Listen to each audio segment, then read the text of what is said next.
السلام علیکم ورحمۃ اللہ وبرکاتہ۔ بسم اللہ الرحمن الرحیم والصلاة والسلام علی رسولہ الکریم وعلی آلہ وصحبہ اجمعین، اما بعد۔ خواتین و حضرات، مختصر درس حدیث کے سلسلے کے ساتھ خلیق الرحمن آپ سے مخاطب ہے۔ آج کی حدیث نمبر 9 ہے۔ عن ابی ہریرہ رضی اللہ تعالی عنہ ان رسول اللہ صلی اللہ علیہ وسلم قال، حضرت ابو ہریرہ رضی اللہ تعالی عنہ روایت کرتے ہیں کہ رسول کریم صلی اللہ علیہ وسلم نے ارشاد فرمایا، ایاکم والظن، لوگو اپنے آپ کو بدگمانی سے بچا لو، فإن الظن اکذب الحدیث، کیونکہ بدگمانی سب سے جھوٹی بات ہے، سب سے جھوٹی بات بدگمانی ہے۔ اللہ اکبر۔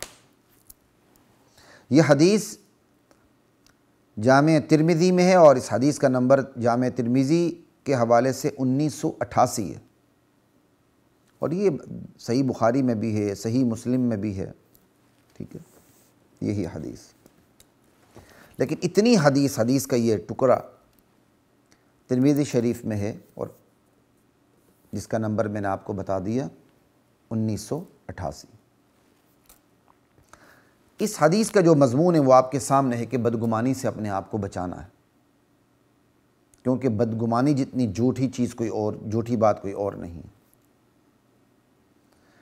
بدگمانی سے بچانے کے لیے نبی علیہ السلام نے جو اسلوب اختیار کیا، جو کلام کا انداز اختیار کیا، عربی زبان میں اس کو تحذیری اسلوب کہتے ہیں۔ اسلوب تحذیر، اسلوب تحذیر، تحذیری اسلوب، ڈرانے والا اسلوب۔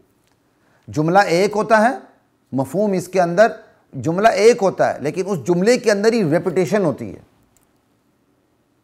تاکہ اس کے اندر ایک زور والا معنی پیدا ہو جائے۔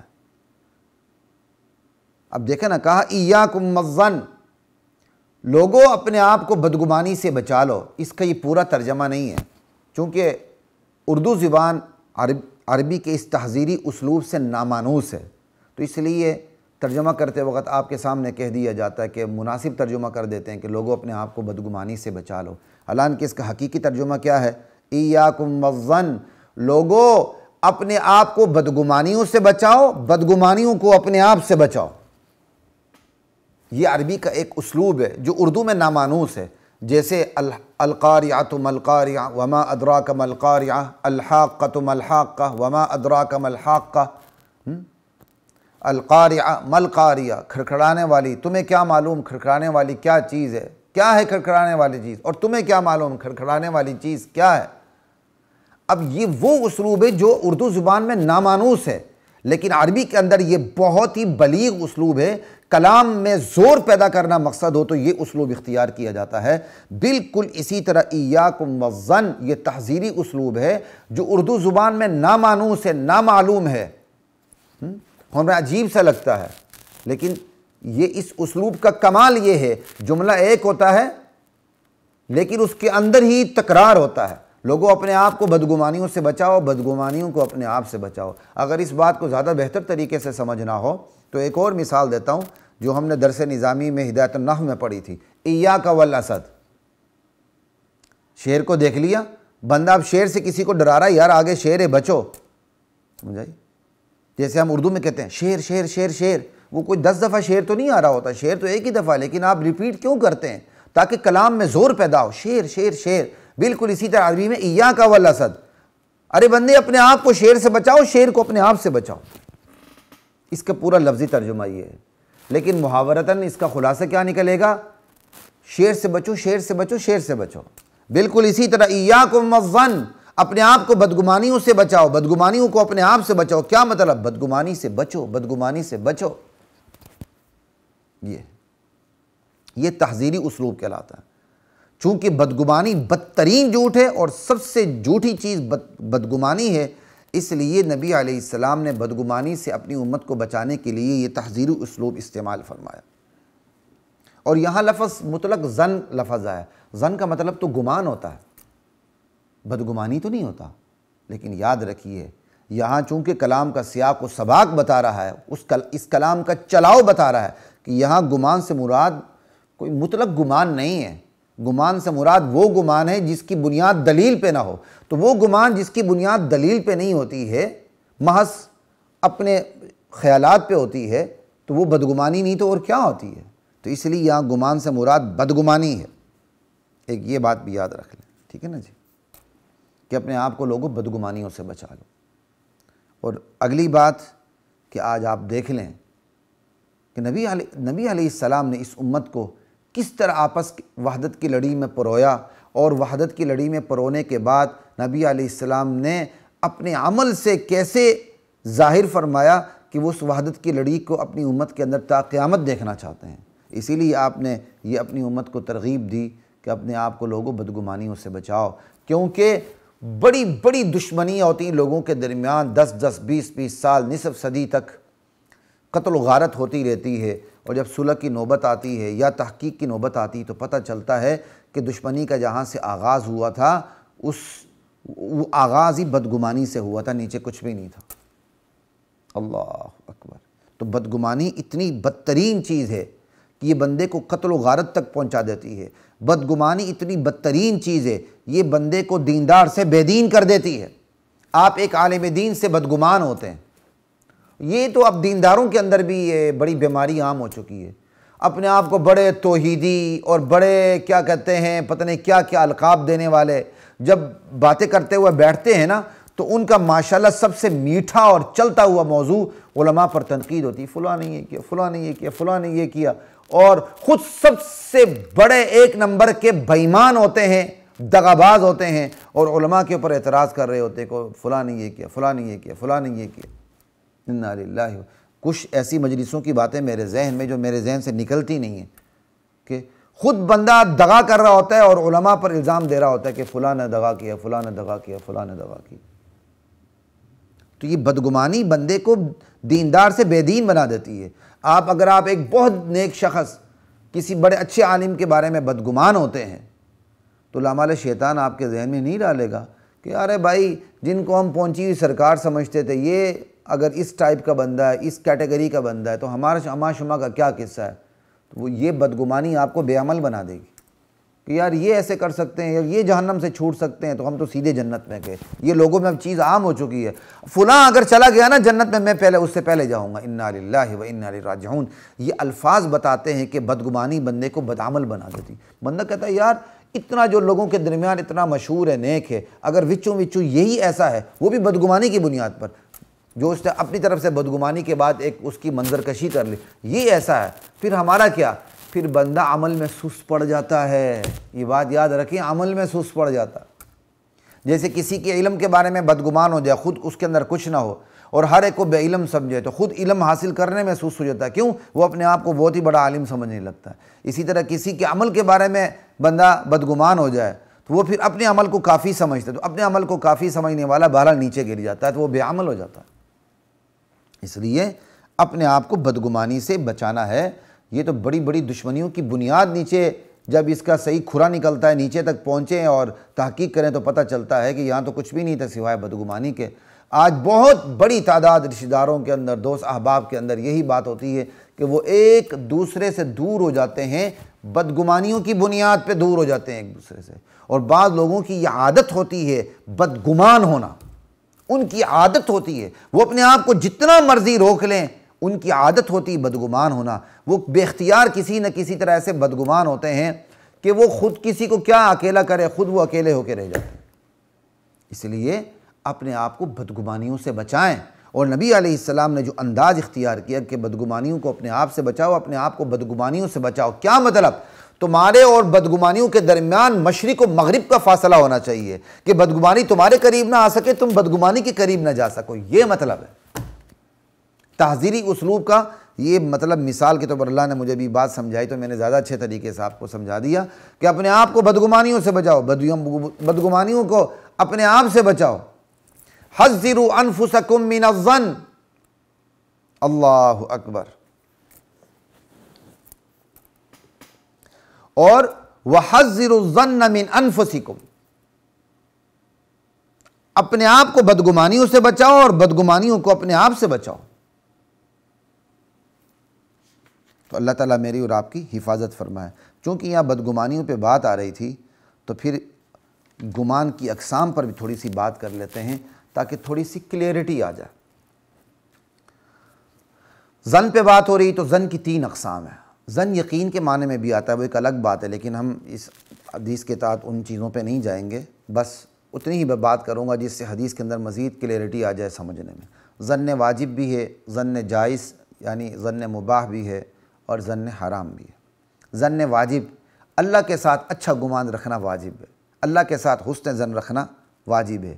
اسی طرح وہ مسائل جو براہ راست قرآن و حدیث کے نص سے، عبارات سے، ٹیکسٹ سے ثابت نہیں ہیں، ان کے اندر آپ استدلال کرتے ہیں اجتہاد سے، تو اجتہاد بھی تو ظن ہی ہوتا ہے، لیکن اجتہاد دلیل کے بغیر نہیں ہوتا، وہ ظنی دلیل ہوتی ہے، ٹھیک ہے نا، وہ ظنی دلیل ہوتی ہے، وہ یقین کی حد تک تو نہیں ہوتی، یقین سے نیچے ہوتی، لیکن وہ جائز ہوتی ہے، ٹھیک ہے نا جی۔ اجتہاد کو کوئی خود قرآن کی آیت کی طرح یقینی تو نہیں ہوتا، اجتہاد میں دونوں طرف گنجائشیں ہوتی ہیں، ٹھیک ہے نا جی۔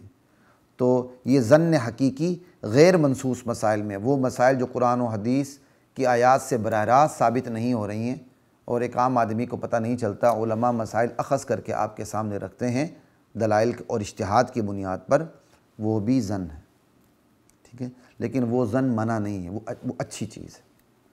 تو ظن واجب، اللہ کے ساتھ اچھا گمان رکھنا، حسن ظن رکھنا واجب ہے۔ ظن مباح یعنی ظن جائز، وہ بدگمانیاں جن کے لیے واضح قرینے علامتیں موجود ہوں، جن کے لیے واضح قرینے موجود ہوں، علامتیں موجود ہوں، تو وہ آپ بدگمانی رکھ سکتے ہیں کسی کے بارے میں، لیکن وہ بدگمانی گمان کے حد تک رہے، بس وہ بدگمانی یقین کی حد تک نہ پہنچے، یہ بھی یاد رکھیں۔ مثال کے طور پر آپ کسی شخص کی ہر وقت آمد و رفت دیکھتے ہیں، شراب خانوں میں جا رہا ہے، زنا کے اڈوں پہ جا رہا ہے، تو گمان کی حد تک یہ گمان رکھا جا سکتا ہے کہ ممکن ہے یہ بھی شراب پیتا ہو، ممکن ہے یہ بھی بدکاری میں ملوث ہو، ٹھیک ہے، بدگمانی گمان کی حد تک رہے۔ آپ نے ہر وقت اس کی آمد و رفت دیکھی شراب خانوں میں، زنا خانوں میں، تو یہ ہر وقت آمد و رفت واضح قرینہ ہے، قیاس ہے، واضح قیاس ہے کہ شاید یہ بھی مبتلا ہو، لیکن یقین نہیں رکھنا، یقین پھر بھی نہیں رکھنا، گمان کی حد تک گمان رکھنا جائز ہے، ٹھیک ہے۔ اور اگلی بات ظن کی تیسری قسم ظن حرام، ظن ظا کے ساتھ، طا ظا، یہ توئیں زوئیں نہ پڑھا کریں، طا ظا، را زا زا نہیں ہے، ظا ہے، ظن حرام، وہ گمان جو حرام ہے، ٹھیک ہے۔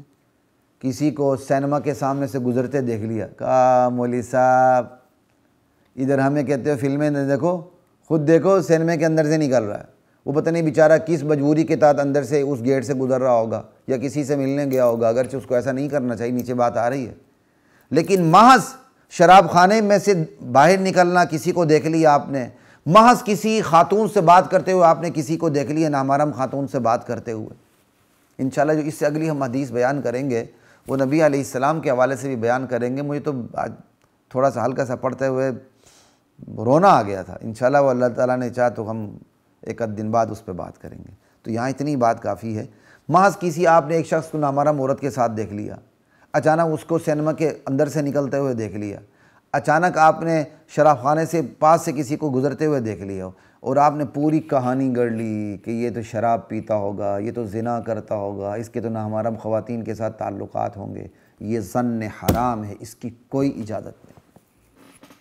معمولی بات دیکھ لی، کہانی ماشاءاللہ خود ہی بنا لی۔ سوشل میڈیا کا دور ہے، کہانی بنانے میں کیا دیر لگتی ہے، پھر کسی کے بارے میں کہانی بنا لی جائے تو وہ پھر منفی کہانی تو اس طرح وائرل ہوتی ہے کہ کوئی حد ہی نہیں، پھر بلے بلے ہو جاتی ہے جس نے یہ کام کیا ہوتا ہے، اس کو پتہ ہی نہیں ہے کہ بلے بلے کے بعد کیا ہوگا جہنم کے اندر، پھر جہنم میں بلے لے کر فرشتے اس کے پیچھے پڑیں گے۔ لا الہ الا اللہ واللہ اکبر۔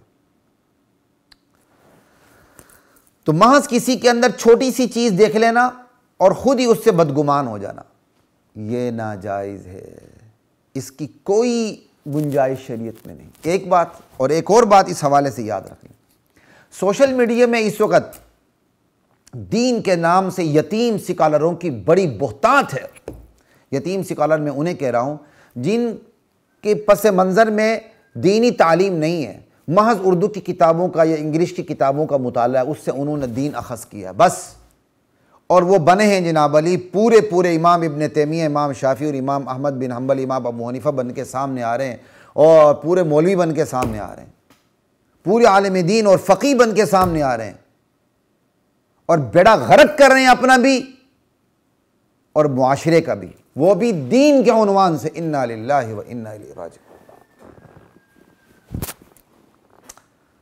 تو مسائل شریعت کو خود ہی گڑھ لینا، ایک حدیث دیکھ لینی اور اس کا مطلب اپنی طرف سے بنا لینا، اور اس کو احساس ہی نہیں ہونا کہ بھائی جو میں مسئلہ بیان کر رہا ہوں وہ بظاہر اس حدیث کے مطابق تو درست ہے، لیکن دیگر 10 احادیث سے یہ میرا مسئلہ متصادم ہے، مجھے یہ مسئلہ بیان نہیں کرنا چاہیے۔ لیکن اس جاہل کو کیا پتا،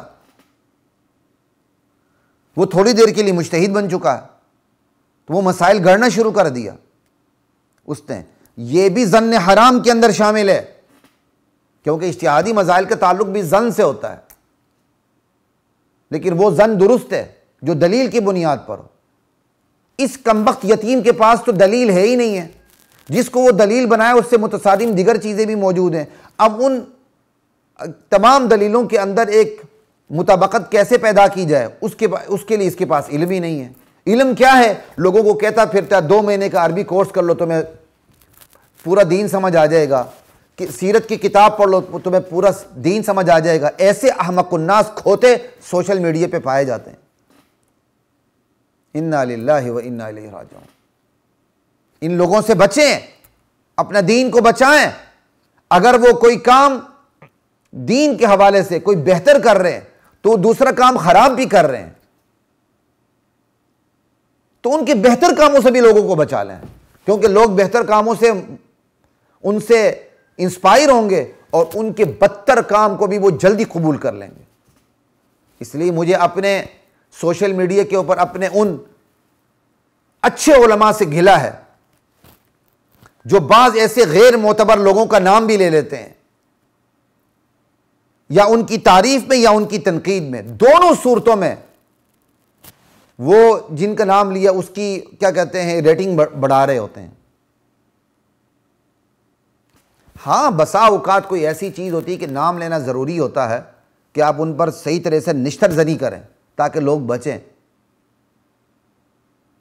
لیکن بہرحال حق ادا نہیں ہو رہا ہوتا بسا اوقات ہمارے علماء کی طرف سے، معذرت کے ساتھ کہہ رہا ہوں۔ مجھے بڑی تکلیف ہو رہی ہوتی ہے کہ بسا اوقات وہ اپنے نیک نیتی کے ساتھ تبصروں سے اگلے تک اپنے فالوورز کو پہنچا رہے ہوتے ہیں، اور ان تک پہنچا رہے ہوتے ہیں جن کے پاس زبان دانی کی طاقت ان سے زیادہ ہوتی ہے، قائل کرنے کی طاقت ان سے زیادہ ہوتی ہے، لیکن دین کا علم ان سے کم ہوتا ہے۔ تو یہ تو سوشل میڈیا کے اوپر تو ایک عوام کل انعام ہے، یہ چارہ لوگ ہیں، بہت بڑی تعداد، آپ دیکھتے نہیں کس قسم کے کمنٹ دیتے ہیں۔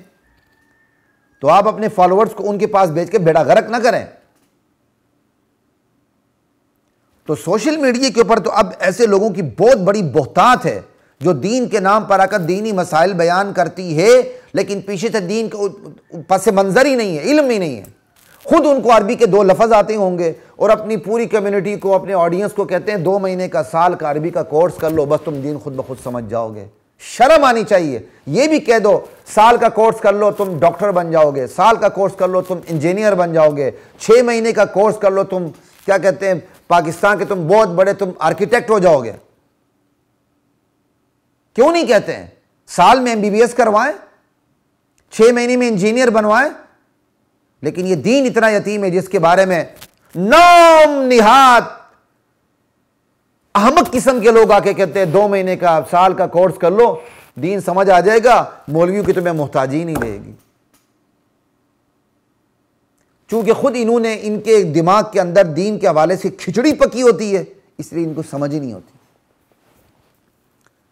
تو میں نے چاہا کہ بدگمانی کے حوالے سے اس کو بھی ذکر کروں۔ یہ بھی بدترین بدگمانی ہے کہ دین کی قرآن کی کوئی آیت یا حدیث پڑھ کے اپنی طرف سے مسائل اخذ کر لینا، کیونکہ وہ گمان صحیح نہیں رہا، اس کے لیے کوئی دلیل نہیں رہی، تو وہ بھی بدگمانی کے اندر ہے۔